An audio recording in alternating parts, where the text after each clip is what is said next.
Hi guys, samahan nyo kami sa random hotpot cravings ng ate ko. O diba ang init-init pero ang cravings hotpot. Ayan yung mga pilian. Yung mga nagki-crave ng hotpot and grill dyan, either group or solo kayo, pwedeng-pwede sa inyo to. Tapos, ayan, dito naman yung drinks corner, fruit corner, and yung sauce corner nila na kayo ang magtitimpla mismo ng gusto nyo. Actually, pang 4th or 5th time ko na din dito.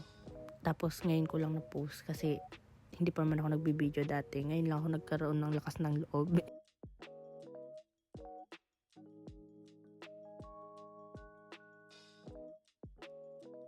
Ayan, dahil nga kada tao, kanya-kanya kayo ng lutuan, makikita nyo kung ano yung pinaglalagay ko sa akin. Tansya-tansya lang kasi baka mamaya hindi maubos, diba? Nagtakaw tingin lang pala.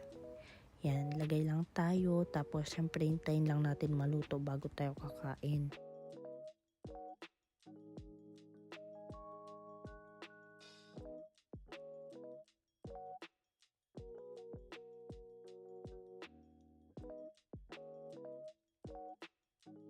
For the sauce, naglagay lang ako ng garlic, onion chives, satay paste, sesame sauce, tapos konting soy sauce, and konting sugar. Tapos, ayan na.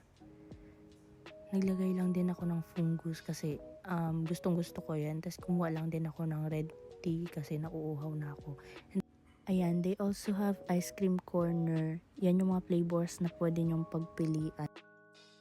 Ayan, ang ganda ng sky. Tapos yan yung mga katapat niya. Search nyo na lang Moonhay or yung mga katapat niya. Dito yan sa Banawe. Tapos after naman, nag-take out lang din kami para sa dinner ng mga pamangkin ko.